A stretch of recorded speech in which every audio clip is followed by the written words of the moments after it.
বিরাদান ইসলাম, মহিলারা প্লাস্টিক এর অলংকার করতে পাবে কিনা, প্লাস্টিকের অলংকার পরিধান করার বিধান। এই বর্তমান যুগে প্লাস্টিকের চাহিদা খুব বেড়েছে, প্রায় সবকিছুই প্লাস্টিকের হতে চলেছে।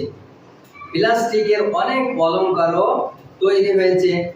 এই অলংকার ব্যবহার করা নাজায়েজ হওয়ার কোনো দলিল নেই। সুতরাং প্লাস্টিক অলংকার মহিলাদের জন্য পরা জায়েজ। এ সম্পর্কে একটি হাদিস উঠিয়ে দেখো, উমদাতুল কারি 22 খণ্ড 92 পৃষ্ঠার মধ্যে উল্লেখ রয়েছে, আল আসলু ফিল লিবাসি ওয়াস জিনাতিল হিল্লু ইলা আখিরিল হাদিস। অর্থাৎ পোশাক ও সৌন্দর্যের ক্ষেত্রে মূল বিষয় হলো বস্তু হালাল ও মুবাহ।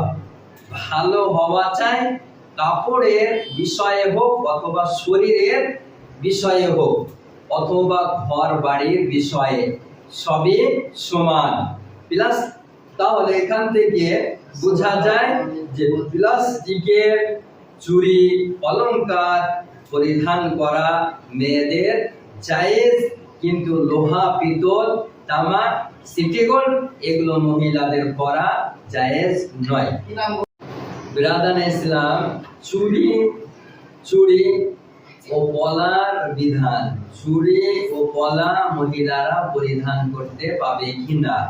মহিলাদের জন্য চুড়ি ও পলা পরিধান করা জায়েজ, তবে শর্ত হলো যে সে নিজেই পরবে অথবা কোনো মহিলার মাধ্যমে পরবে। কোনো পরপুরুষের মাধ্যমে চুড়ি পরা হারাম। সোনা ও রূপা ব্যতীত অন্য কোনো ধাতুর অলংকার পরিধান করা নিষেধ, যেমন লোহা, তামা, পিতল, সিটি গোল্ড ইত্যাদি এগুলো পরা শরীয়তের বিধানে জায়েজ নয়। কাঁচ ও প্লাস্টিকের চুড়ি, পলা ইত্যাদি অলংকার পরিধান করা মহিলাদের জন্য জায়েজ। প্লাস্টিকের চুড়ি পরিধান করা জায়েজ, কিন্তু লোহা, তামা, পিতল এসব, সিটি গোল্ড এসব অলংকার মহিলাদের জন্য পরা নাজায়েজ, করা যাবে না। বিরাদান ইসলাম, মহিলাদের নূপুর তোড়া পরা যাবে কিনা? তোড়া পরার বিধান। মহিলাদের জন্য পায়ে তোড়া, নূপুর ব্যবহার করা বৈধ, জায়েজ, তবে শর্ত হলো এই যে তাতে যেন ঘুঙুর, ঝুমঝুমি না থাকে, যে ঘন ঘন করে আপনার ঘোড়ার মতো আওয়াজ হয় এরকম ঝুমঝুমি ঘুঙুর যেন না থাকে। ঘুঙুর ঝুমঝুমিওয়ালা তোড়া ব্যবহার করা নাজায়েজ ও হারাম। মহিলারা সাবালিকা হোক অথবা নাবালিকা হোক, উভয়ের পক্ষে ঝুমঝুমিওয়ালা নূপুর পরিধান করা যাবে না। আল্লাহ তাবারক ওয়া তাআলা পবিত্র কোরআনের মধ্যে বলেন, লা ইয়াদরিবনা বিআরজুলিহিন্না লিইউলামা মা ইউখফুনা মিন যিনাতিহিন।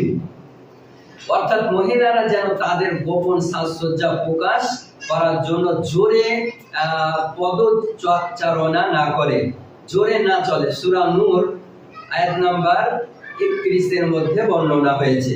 এ সম্পর্কে একটি হাদিস বর্ণনা হয়েছে, হযরত আব্দুর রহমান বিন হাসান রাদিয়াল্লাহু তাআলা আনহু এর মুক্ত দাসী বোনানা হযরত আয়েশা রাদিয়াল্লাহু তাআলা আনহা সূত্রে বর্ণনা করেন যে একদা তিনি হযরত আয়েশা সিদ্দিকা রাদিয়াল্লাহু তাআলা আনহা এর নিকট উপস্থিত ছিলেন। তখন একটি ছোট্ট বালিকাকে নিয়ে আসা হলো। বালিকার পায়ে তোড়া ছিল, যার ঘুঙুর ঝুমঝুমে বাজছিল।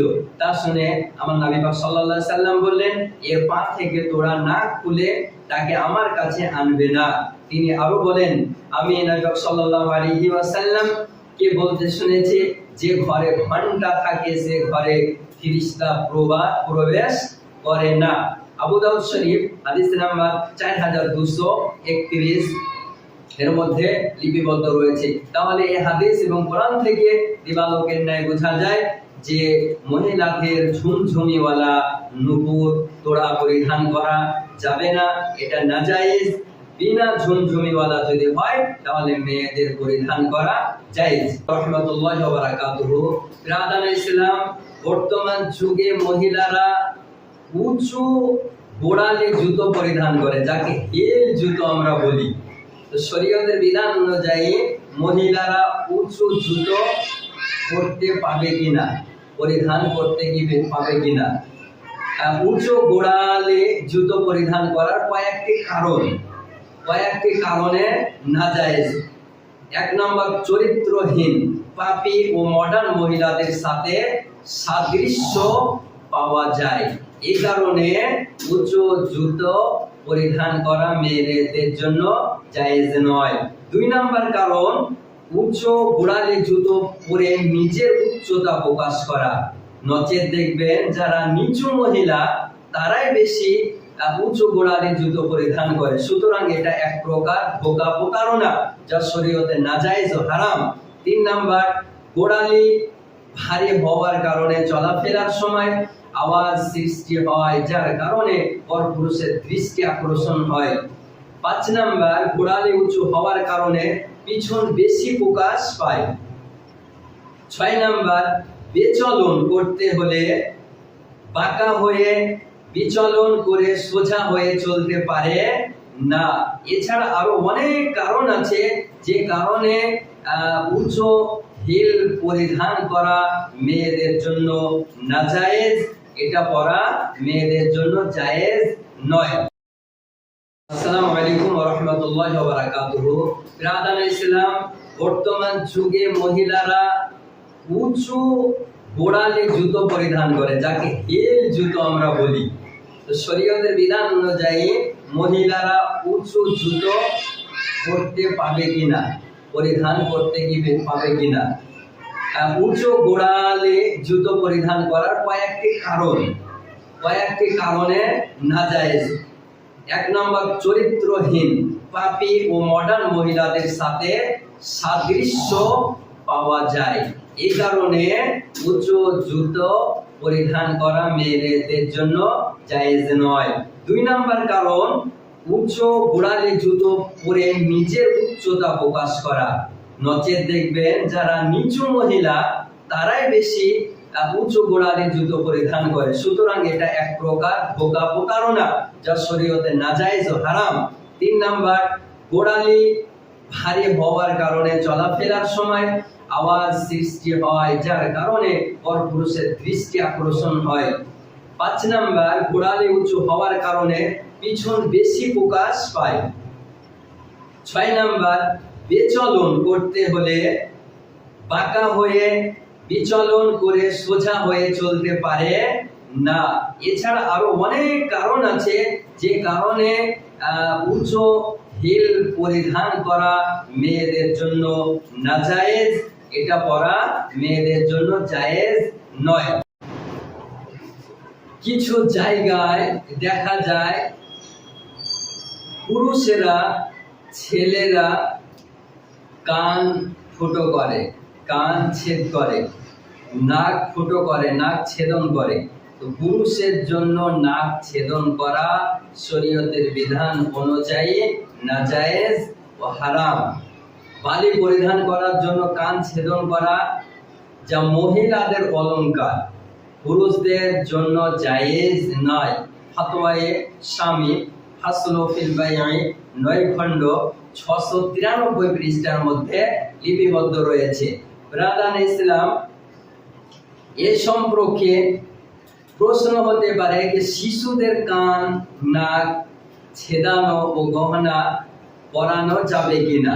পুরুষদের নাক কান ছেদন করা এবং তাতে গহনা পরিধান করা নাজায়েজ, চাই সে শিশু হোক কিংবা বড়। আজকাল দেখা যায় বেশিরভাগ মানুষ নিজ শিশুর গলায়, হাতে, পায়ে এবং কোমরে গহনা পরিধান করায়। সেই শিশু পুরুষ হোক কিংবা নারী। নারী শিশু হলে তো কোনো সমস্যা নেই, কিন্তু পুরুষ শিশুর জন্য অলংকার পরিধান করা নাজায়েজ, পরা শিশুদের, ছেলেদের জন্য যাবে না। যে পরাবে তার গুনাহ তার উপরে পড়বে, এবং যারা এই কর্মে সন্তুষ্ট হবে সবাই গুনাহগার হবে। কানে বালি পরিধান করার জন্য কান ছেদন করা মহিলাদের সৌন্দর্যের অন্তর্ভুক্ত, সুতরাং এটা পুরুষদের জন্য হালাল নয়। রদ্দুল মুহতার 9 খণ্ড 693 পৃষ্ঠার মধ্যে উল্লেখ রয়েছে। লিসাবিকি আই যাকারা লিআন্নাহু মিন জিনাতিন নিসাই, অর্থাৎ পুরুষ শিশুর জন্য গহনা পরিধান করা নাজায়েজ, এই জন্য যে গহনা নারীদের শোভার অন্তর্ভুক্ত। রদ্দুল মুহতার কিতাবুল হাজর ওয়াল ইবাহা ফাসলুল ফিল বাই'র মধ্যে লিপিবদ্ধ রয়েছে। পুরুষ শিশুদের কান ছেদন করা নাজায়েজ এবং তাতে অলংকার পরিধান করা নাজায়েজ। বাহারে শরিয়াত 16 খণ্ড 599 পৃষ্ঠায় জিনাত এর বর্ণনায় লিপিবদ্ধ রয়েছে। আসসালামু আলাইকুম ওয়া রাহমাতুল্লাহি তাআলা ওয়া বারাকাতুহু। নাহমাদুকা ইয়া আল্লাহ ওয়া নুসাল্লি ওয়া নুসাল্লিমু আলা হাবিবিল কারীম। বিরাদান ইসলাম, কর্ণ ছেদন করার বিধান অর্থাৎ কান ফুটো করার বর্ণনা। এখন বর্তমান যুগে এক শ্রেণীর নওজোয়ান বের হয়েছে, তরুণ বের হয়েছে, আপনার যুবক বের হয়েছে, এই মহিলাদের মতো কর্ণ ছেদ করে, কান ফুটো করে।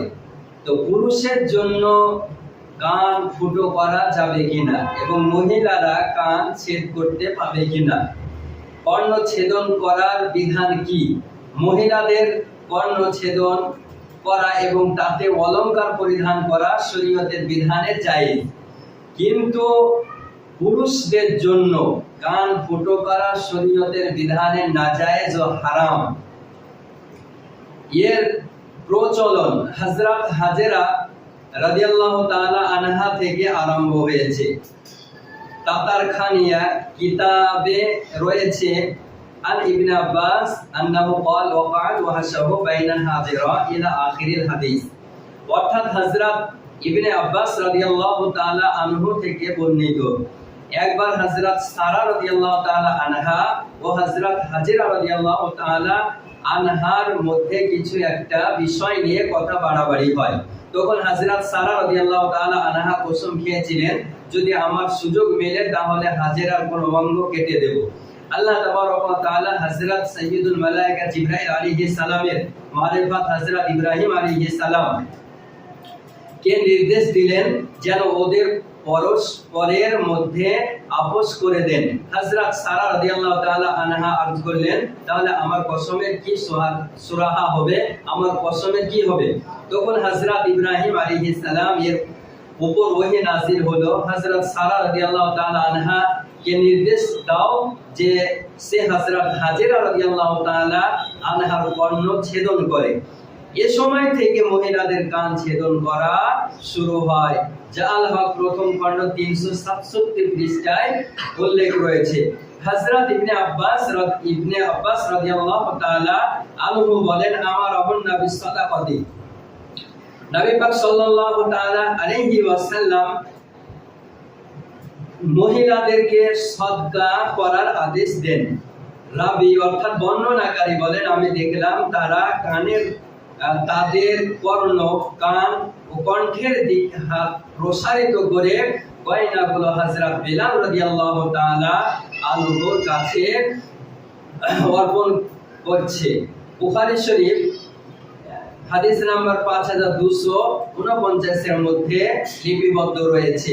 মহিলাদের কান ও নাক ছেদন করা এবং তাতে গয়না পরিধান করা শরীয়তের বিধানে জায়েজ, কিন্তু পুরুষদের জন্য কান, নাক ছেদ করা, ফুটানো শরীয়তের বিধানে হারাম।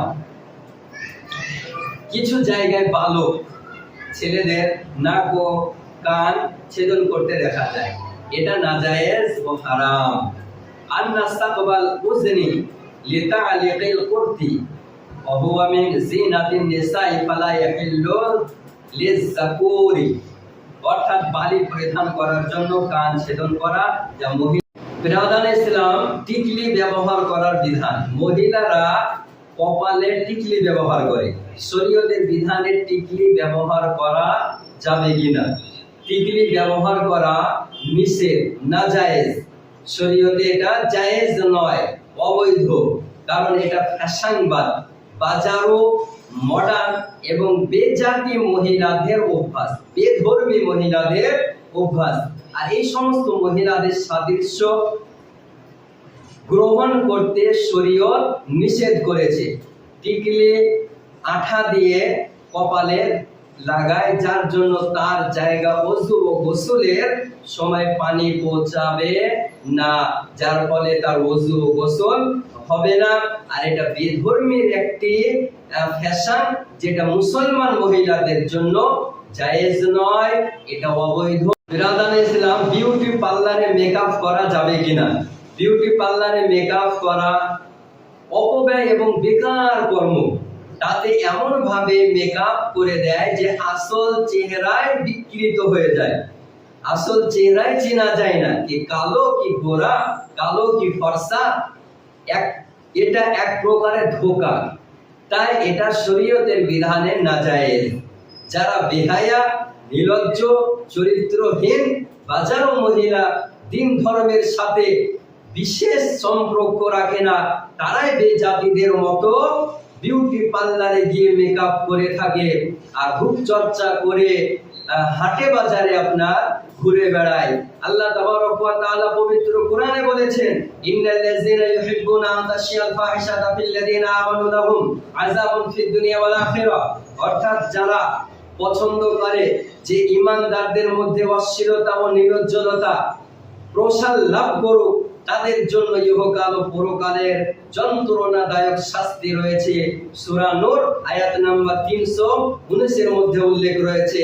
মেকআপকারী মহিলা মনে করে যে আমাকে খুব ভালো লাগছে, কিন্তু না মুসলমান, ইসলামী দরদি এবং একজন ভদ্র ব্যক্তি যখন এই মহিলাদের দেখেন, তখন তার মাথায় চরিত্রহীন মহিলা বলে ঠোকা দেয়।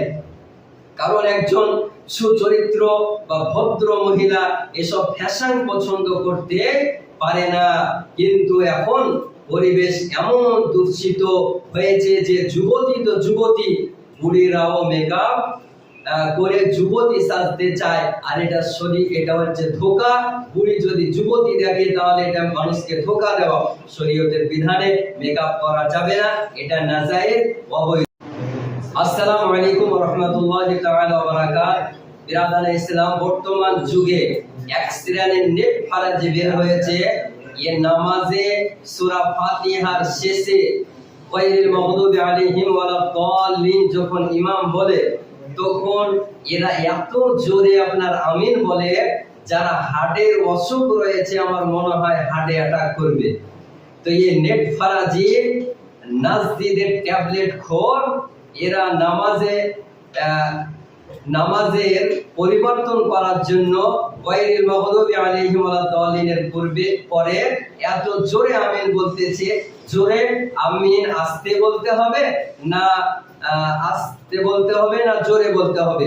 এই সম্পর্কে আপনি উঠিয়ে দেখুন তিরমিজি শরীফ, লেবানন বাইরুটের প্রিন্ট, পেজ নাম্বার 298, হাদিস নাম্বার 246। তিরমিজি শরীফ ভারতীয় প্রিন্ট, প্রথম খণ্ড 34 পৃষ্ঠা।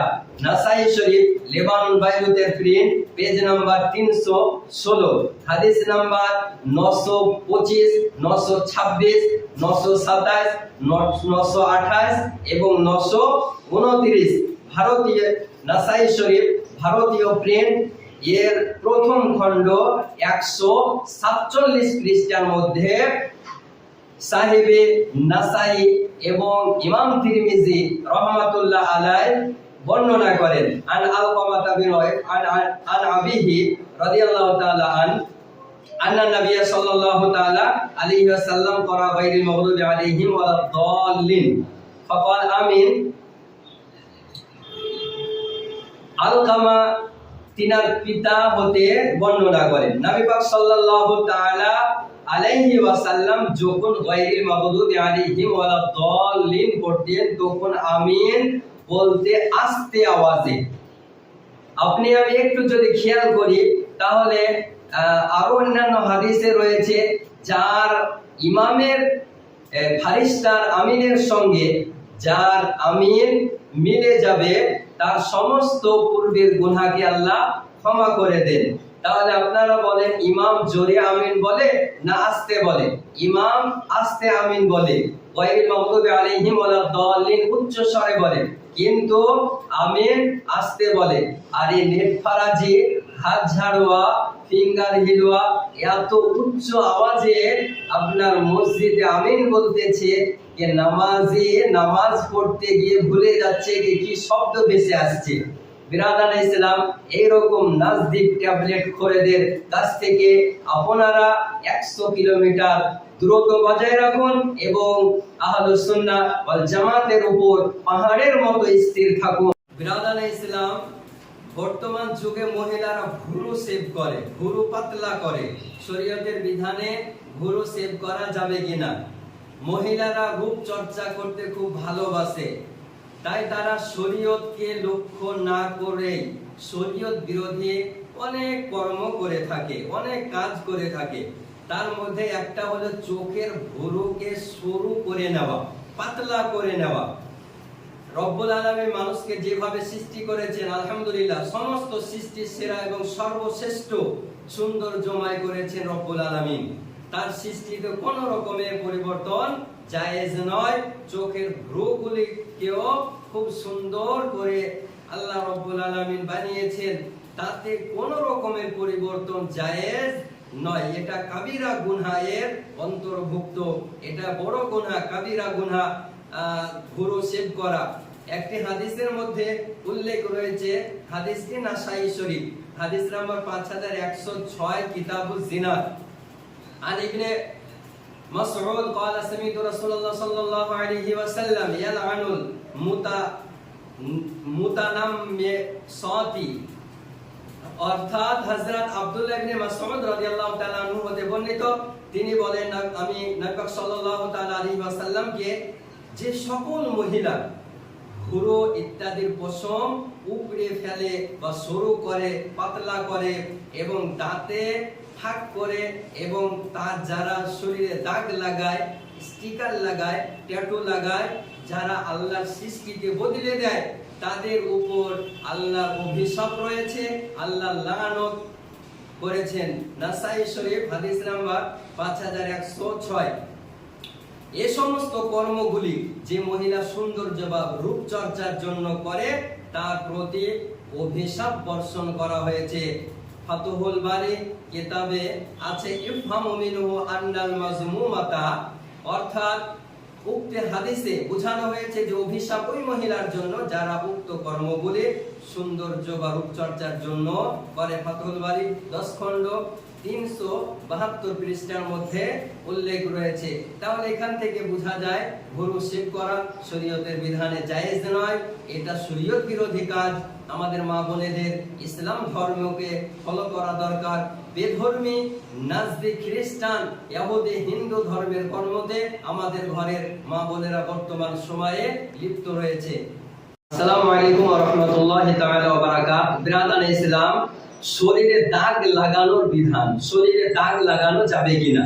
কিছু কিছু পুরুষ ও মহিলাকে দেখা যায় তারা শরীরে দাগ দেয়, দাগ লাগায়, হাত, পা, চেহারা ইত্যাদি জায়গা খুঁড়ে রং ভরে নিজের নাম, প্রেমিকার নাম লিখে। কিছু ছেলে ও মেয়ে আবার ব্লাড দিয়ে কেটে প্রেমিক প্রেমিকার নাম লিখে। এই সমস্ত কর্মই নাজায়েজ ও হারাম। এই সমস্ত কর্ম করা শরীয়তের বিধানে নাজায়েজ ও হারাম। আন আবি হুরায়রা আন নবী সাল্লাল্লাহু আলাইহি ওয়াসাল্লাম ক্বালা লাআনা আল্লাহুল ওয়াসিলাতা ওয়াল মুস্তাওসিলাতা ওয়াল ওয়াশিমাতা ওয়াল মুস্তাওশিমাতা। হযরত আবু হুরায়রা রাদিয়াল্লাহু তাআলা আনহু সূত্রে নবী সাল্লাল্লাহু আলাইহি ওয়াসাল্লাম হতে বর্ণিত, আল্লাহ তাবারক ওয়া তাআলা অভিশাপ করেন যে সব নারীদেরকে যারা নিজে পরচুলা লাগায় এবং যারা অঙ্গ প্রত্যঙ্গে উল্লেখ আঁকে, দাগ দেয় এবং অন্যকে করিয়ে দেয়। বুখারী শরীফ কিতাবুল লিবাস হাদিস নাম্বার 5933 এর মধ্যে উল্লেখ রয়েছে। তাহলে এখান থেকে দিবালোকের ন্যায় প্রমাণ হয় শরীরে কোন রকমের স্টিকার কিংবা ট্যাটু কিংবা আরো অন্যান্য যেগুলো শরীরে লাগানো হয় শরীয়ত বিধান নাজায়েজ হারাম, এটা শরীয়ত বিরোধে অবৈধ। বিরাদান ইসলাম, মাথার পিছনে ঝুঁটি বাঁধা যাবে কিনা? উটের উঁচু যে জায়গা থাকে এইরকম জায়গার মতো কিছু মহিলা আপনার ঝুঁটি বাঁধে, শরীয়তের বিধানে এইরকম ঝুঁটি বাঁধা যাবে কিনা? সমস্ত চুলকে ধরে মাথার পিছন দিকে নিয়ে গিয়ে ঝুঁটি বাঁধা যায় নামাজ অবস্থায় তো আরো ভালো, কারণ তাতে পর্দা করতে সুবিধা হয়। কিন্তু আবার মাথার উপরে বা পিছনে ও উপরে উঠিয়ে ঝুঁটি বাঁধা জায়েজ নয়, এটা নাজায়েজ। যে মহিলারা চুলকে মাথার উপরে উটের মতো বেঁধে রাখে এইরকম বাঁধা শরীয়তের বিধানে জায়েজ নাই। সমস্ত চুলকে পিছনে নিয়ে গিয়ে বেঁধে দিয়ে তার 3 ভাগ করে গেঁথে রাখা বা ব্যাড় দিয়ে রাখা শরীয়তের বিধানে জায়েজ। মাথার উপরে ফুল করে রাখা বা চুল গেঁথে উপর দিকে যে কোনো ডিজাইন করা, এটা শরীয়তের বিধানে নাজায়েজ, এটা করা চলবে না। চুলের ক্ষেত্রে এমন নিয়ম অবলম্বন করা উচিত যাতে পর্দার ব্যতিক্রম না হয়, পর্দার খেলাফি না হয়। উটের মতো যে মহিলারা চুল মাথার উপরে বাঁধে, এটা বাঁধা শরীয়তের বিধানে নাজায়েজ, চলবে না। আসসালামু আলাইকুম ওয়া রাহমাতুল্লাহি ওয়া বারাকাতুহু। বিরাদানে ইসলাম, বর্তমান সময়ে মহিলারা চুল কেটে ছোট করে ফেলে, তো শরীয়তের বিধান অনুযায়ী চুল কাটা যাবে কিনা? বর্তমান যুগে মহিলারা চুলের বড় ফ্যাশন করে, আর ভি কাট বলেন আর এ কাট বলেন, বিভিন্ন রকমের কাট এই চুলের কাটিং করে ফ্যাশনের জন্য। আগে পিছে বা যেদিকে হোক চুল কাটা নাজায়েজ ও হারাম, মহিলাদের চুল কাটা যাবে না। হ্যাঁ, যদি এত বড় হয়ে যায় যে তাকে সামলানো বিপদ বা বসার সময় মাটিতে লেগে যায়, তবে চুলের আগাল দিকটা কিছুটা কেটে ছোট করা শরীয়তের বিধানে যাবে। বর্তমান যুগে আপনার চুল এত লম্বা হয়ে যায় না মেয়েদের, যে সেই চুলের ফ্যাশন করে কাটে, এ কাট বলেন ভি কাট বলেন, এসব কাটিং কুটিয়া কাটিং যাকে বলে, এই কুটিয়া কাটিং মহিলারা বর্তমান যুগে কাটিং করতেছে। এই কাটিং করা শরীয়তের বিধানে নাজায়েজ, যাবে না। কোন পরপুরুষের দ্বারা মহিলাদের চুল কাটা হারাম, পরপুরুষ দিয়ে মহিলাদের চুল কাটা যাবে না। কাটা চুলেরও পর্দা করা জরুরি, যেখানে সেখানে ফেলে দেওয়া জায়েজ নয়। গর্ত করে সেই মাটির ভেতরে চুল পুঁতে রাখতে হবে, পুঁতে দিতে হবে, মাটিতে পুঁতে দেওয়ায় এটা ঠিক। তাহলে এই শরীয়তের দৃষ্টি অনুযায়ী মহিলাদের চুল কাটা যাবে না, নাজায়েজ। শরীয়ত যদিও মহিলাদেরকে নিজ স্বামীর নির্দেশ মান্য করতে বলেছে, কিন্তু যতক্ষণ পর্যন্ত সেই নির্দেশ শরীয়ত সম্মত হবে, শরীয়তের বাইরে যদি হয় তাহলে ওই স্বামীর কথাও চলবে না। যদি শরীয়ত পরিপন্থী হয় তবে তার নির্দেশ মান্য করা যাবে। সুতরাং যদি স্বামী চুল কাটার নির্দেশ দেয়, তার নির্দেশ মানা যাবে না, যাবে না, যাবে না।